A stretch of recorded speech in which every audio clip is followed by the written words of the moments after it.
blood pressure is the force of blood pushing against blood vessel walls as the heart pumps out blood, and high blood pressure, also called hypertension, is an increase in the amount of force that blood places on blood vessels as it moves through the body. Factors that can increase this force include higher blood volume due to extra fluid in the blood and blood vessels that are narrow, stiff, or clogged. Blood pressure is the force of blood pushing against blood vessel walls as the heart pumps out blood. Blood pressure test results are written with two numbers separated by a slash. For example, a healthcare provider will write a blood pressure result as 120/80ths. A healthcare provider will say this blood pressure result as 120/80. The top number is called the systolic pressure and represents the pressure as the heart beats and pushes blood through the blood vessels.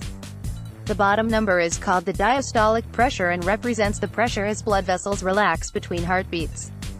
Most people without chronic health conditions have a normal blood pressure if it stays below 120/80ths.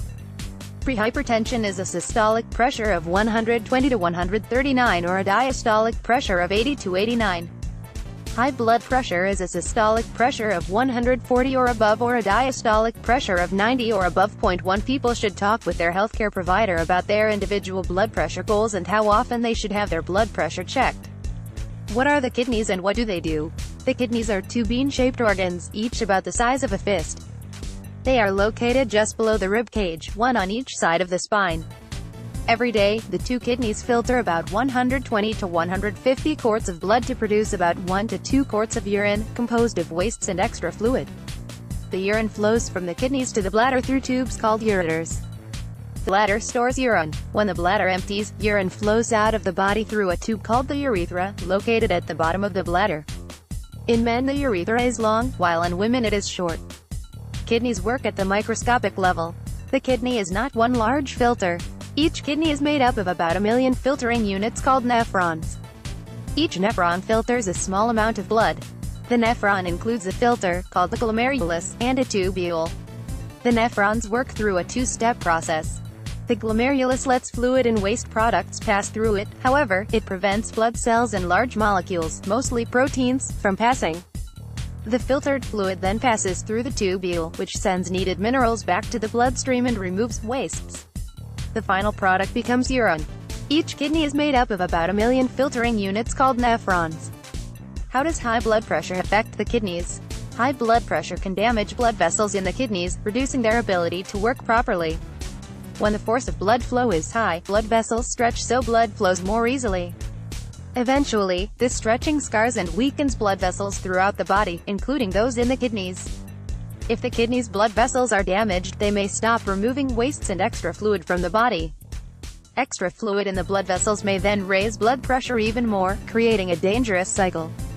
High blood pressure is the second leading cause of kidney failure in the United States after diabetes, as illustrated in Figure 1.2. In addition, the rate of kidney failure due to high blood pressure increased 7.7% from 2000 to 2010.